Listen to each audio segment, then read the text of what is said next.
Welcome to our first ever Bolt Action version 3 battle report here at Gaming with Norm. I'm Norm, and I'm excited for this classic grudge match we got today. My Imperial Japanese Army versus the US Marines.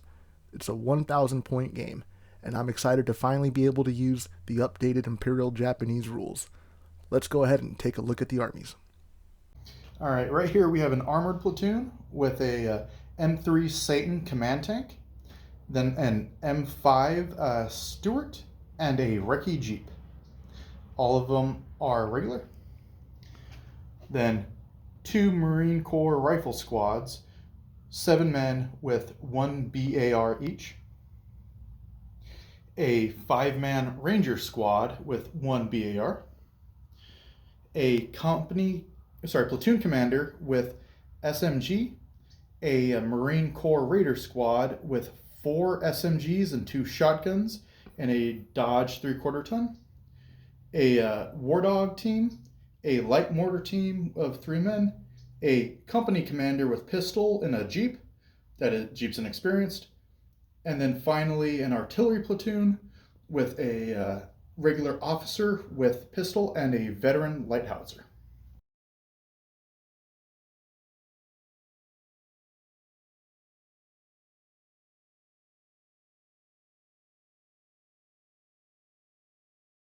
And to face off against that fierce US Marine Corps force, I brought my own Imperial Japanese Army, consisting of 13 order dice and 2 platoons.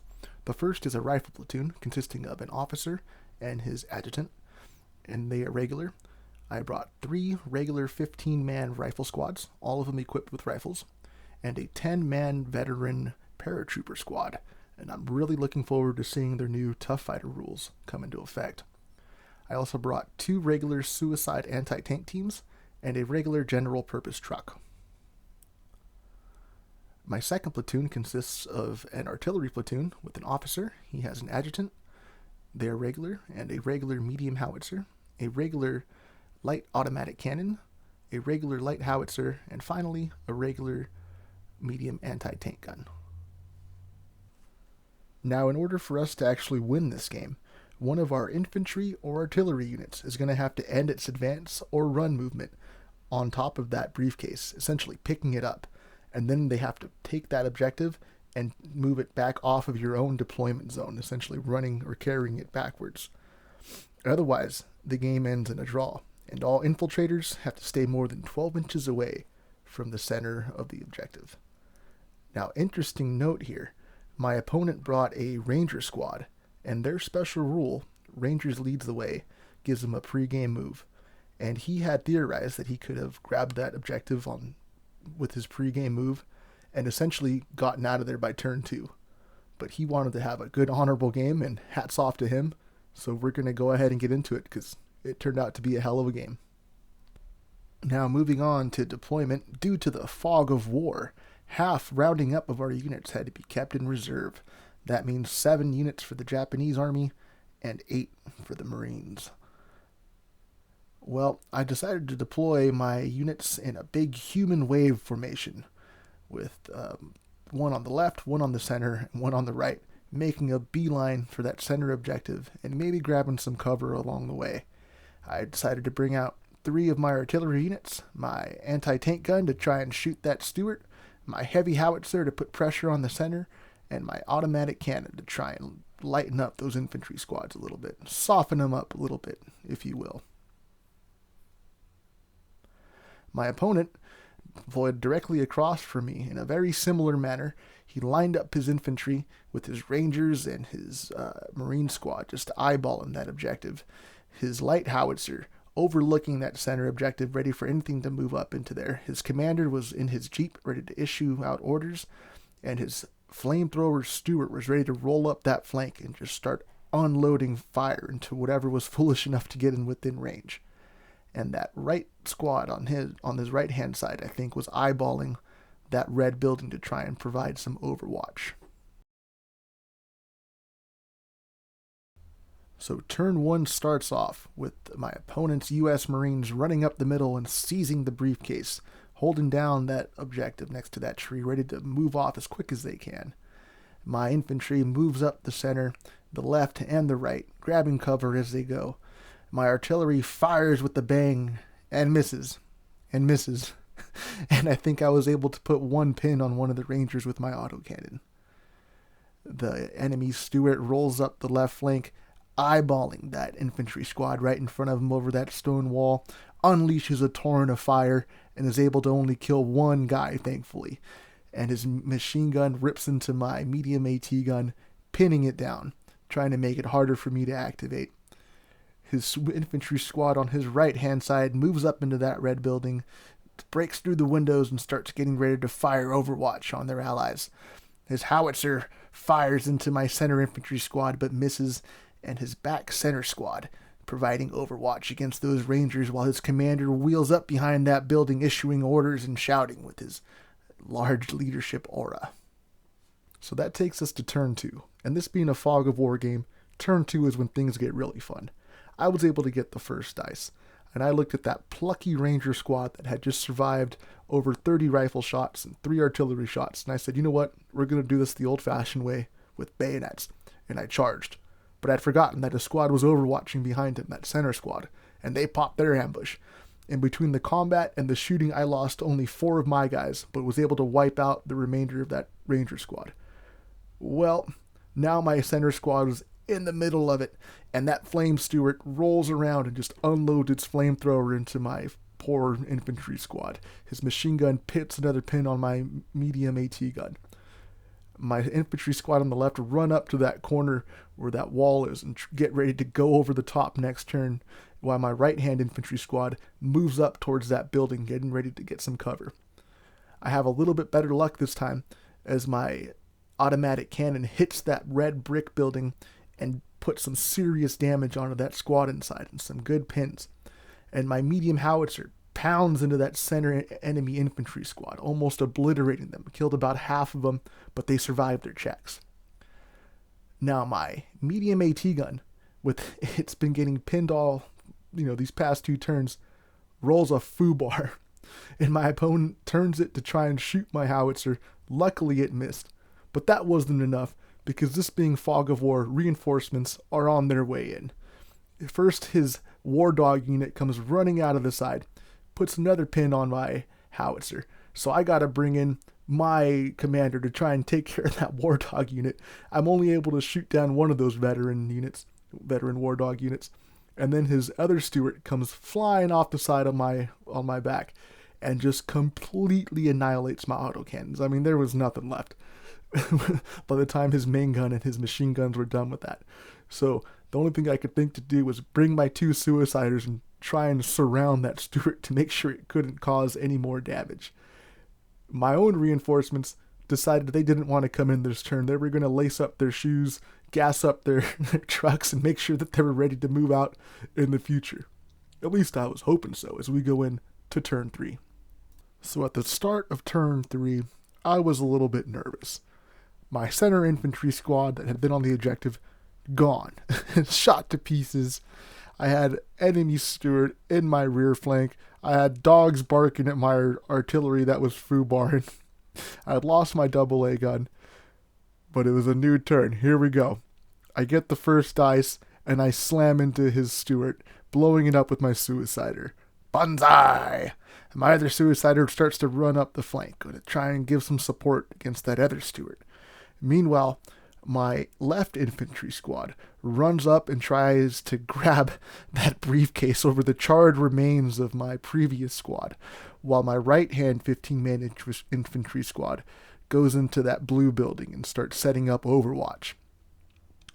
My light howitzer, finally decides to come on into the battlefield, and he sets up a firing position where my old autocannon used to be.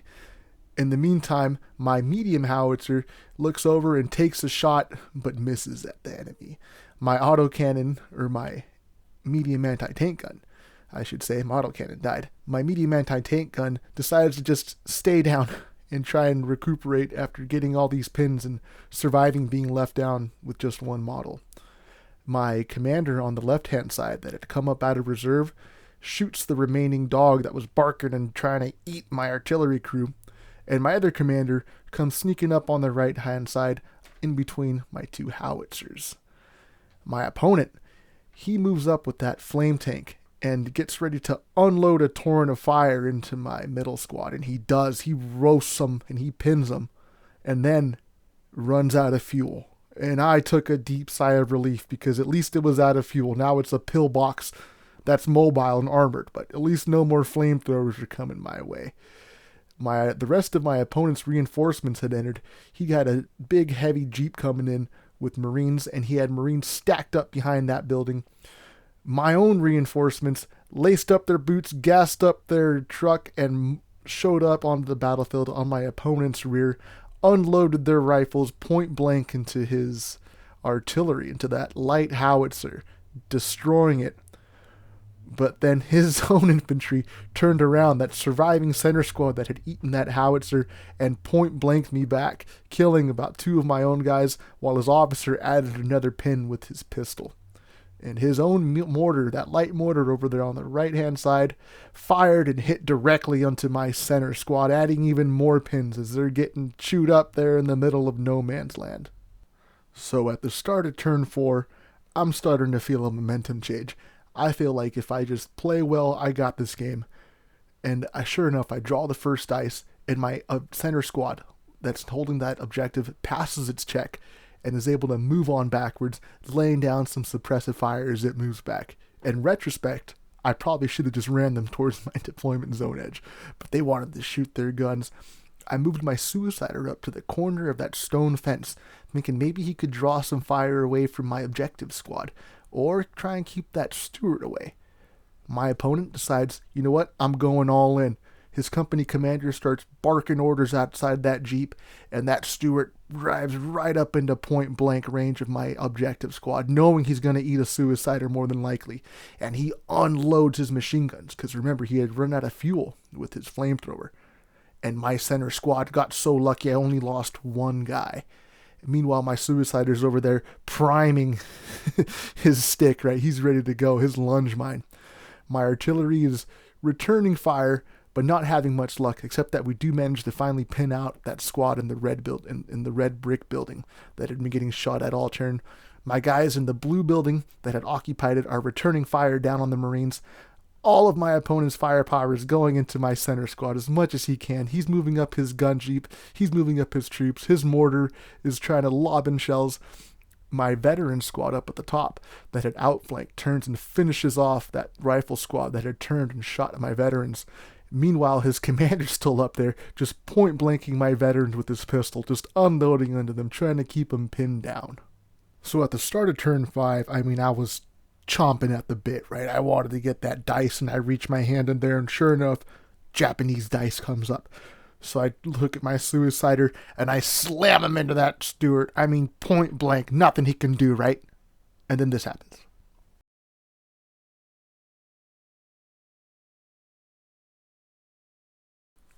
That's right. I rolled a 1 to penetrate against his tank. My proud kamikaze anti-tank lunge miner ends with a splat and not a bang. Well, my opponent Stuart, drawing the next dice, turns that turret, looks at my suicider, ready to just annihilate him, or maybe even that center objective squad, just keeping his eye on the prize until this happens. That's right, he rolled a foobar. It couldn't have ended up worse for both of our units. I rolled a 1 on my penetration damage, and he rolls a foobar. His tank panics, has to turn to back up away from the closest enemy unit in front of it, right? And that front arc turns up against that building, giving my howitzer a nice clean shot. My howitzer finally clicks in, is able to penetrate its side armor, and wrecks that flame Stuart at long last. Now my opponent's gun jeep decides to move up around the blue building and start unloading into my objective squad. Now inside that blue building I had those 15 troops. They storm out of the front and charge my opponent's Marines, who were moving up the center trying to claim the objective, and we are able to wipe them out in a hard-fought combat. But, Just the fact that my kamikaze troop just ended up being like windshield wiper that is tank foobarring. I mean, this is the stuff that makes the game for me here. So at the beginning of turn 6, I knew it was going to be a little squirrely, but if I could get my squad who controlled the objective to pass their order check and run towards my table end, and if the game went on to turn 7, I think I had a good chance of winning. But the game had other plans in mind. My opponent's gun jeep point blanks into my objective squad, kills a couple more, and then my objective squad fails their order check and go down, thereby pretty much eliminating any chances that I had to win, as there wasn't going to be enough time for me to grab that objective and run off to the board. So I ran my surviving troops to try and surround that briefcase and whatever time-sensitive information was inside, which we still suspect to be our rulebook. But that is the end of the game. It ended up in a draw. It was a very fun game. It was a blast from beginning to end, ups and downs and twists and turns, but it's always a fun time to battle against my longtime friend and opponent, Commander Havard. He always brings fun lists. We did have a couple thoughts for after the game. My opponent, he had to say that it was a bloody and close game, but it wasn't until about turn 4 where he started to feel the game was slipping from him. But he never thought that he was never not going to win. You know, he always had his head in the game. I always thought that I thought it was a close game all the way through. And Fog of War, I mean, it just always makes for a fun and really unpredictable kind of game.